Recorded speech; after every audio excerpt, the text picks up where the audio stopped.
नमस्कार दोस्तों, आज इस वीडियो में हम बात करेंगे the prevention to cruelty to animal act 1960 के बारे में।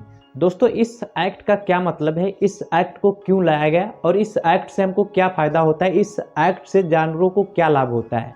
इस वीडियो में हम ये भी जानेंगे कि अगर कोई व्यक्ति भैंस या गाय को इंजेक्शन के माध्यम से दूध निकालता है, यानी इंजेक्शन लगा करके उसका दूध निकालता है, तो उसको कितनी सज़ा हो सकती है, कितने साल की और कितना रुपया उसको जुर्माना देना पड़ सकता है। आज इस वीडियो में हम ये भी जानेंगे कि किसी भी जानवर को गलत तरीके से इंजेक्शन लगाने पर उसको कितनी सज़ा हो सकती है। कोई जानवर अगर बीमार है तो उस पर कोई ट्रायल नहीं किया जाएगा। इस वीडियो में हम ये भी जानेंगे, अगर आप ट्रायल करना चाहते हैं किसी कॉलेज इंस्टीट्यूट में, अगर कोई किसी जानवर पे ट्रायल्स होती हैं, दवाइयाँ जब बनती हैं तो सबसे पहले जानवर पर उसका ट्रायल्स होता है, तो आखिर उसका लाइसेंस कैसे मिलता है, किस तरीके से उसको परमिशन लेना होता है, कहाँ पे उसका परमिशन लेना होता है, तब जाके वो मान्य होता है कि आप इस पे ट्रायल कर सकते हो, और वो भी बड़े एक्सपर्ट के साथ देख रेख में। जी हाँ, तो चलिए वीडियो को शुरुआत करते हैं बिना किसी देर किए। आप वीडियो को शुरू से आखिरी तक देखते रहिएगा।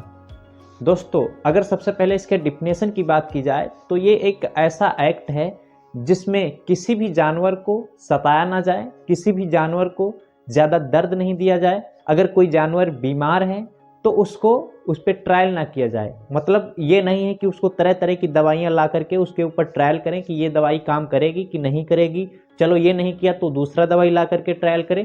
ऐसा करना कानूनन अपराध है। और अगर इसके ऑब्जेक्ट की बात करें कि इसका उद्देश्य क्या है, इस एक्ट को बनाने का उद्देश्य क्या है, तो इस एक्ट को बनाने का मेन उद्देश्य यही है कि किसी भी जानवर को ज़्यादा दर्द ना सहना पड़े और किसी भी जानवर पे कोई फालतू का ट्रायल्स ना किया जाए जिससे उसको दिक्कत का सामना करना पड़े और उसके आने वाली पीढ़ियों पर उसका असर पड़े। इसका ये मेन ऑब्जेक्ट है, मेन इसका जो उद्देश्य है, ये आप लिख सकते हैं या फिर आपको जानकारी होना ज़रूरी है।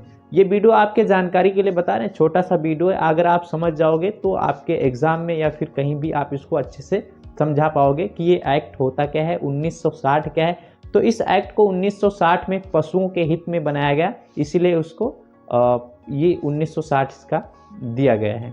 और इस एक्ट को मेंटेन करने के लिए एक कमेटी बनाई गई है, जिस कमेटी का नाम है CPCSEA। इसका पूरा नाम होता है committees for the purpose of control and supervision of experiment on animals.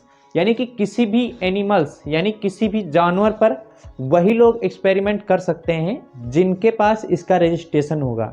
यानी कि इसकी ज़रूरत भी कहीं ना कहीं पड़ती है, जैसे किसी कॉलेज में हो गया, बच्चों को सिखाना है, किसी जानवर पे उसका दवा का असर देखना रहता है, तो फिर अगर वो इंस्टीट्यूट या फिर वो कॉलेज जो बच्चों को सिखाता है कि चूहे पे दवाई कैसे काम करती है, खरगोश पे दवाई कैसे काम करती है, बैल या फिर गाय पे दवाई कैसे काम करती, तो अगर वो इंस्टीट्यूट अगर उस दवा का ट्रायल्स करना चाहता है तो उसके पास रजिस्ट्रेशन होना चाहिए, तभी जाके वो इसका ट्रायल कर सकता है, अन्यथा मान्य नहीं होगी और ये कानूनन अपराध ही माना जाएगा। तो अगर किसी इंस्टीट्यूट में किसी भी जानवर पर एक्सपेरिमेंट होना है तो वहाँ पे क्वालिफाइड पर्सन जरूर होना चाहिए, यानी कि जिसको पूरी जानकारी है वो वहाँ पे हमेशा उपस्थित रहेगा जब तक किसी भी एनिमल्स पर एक्सपेरिमेंट चलेगा।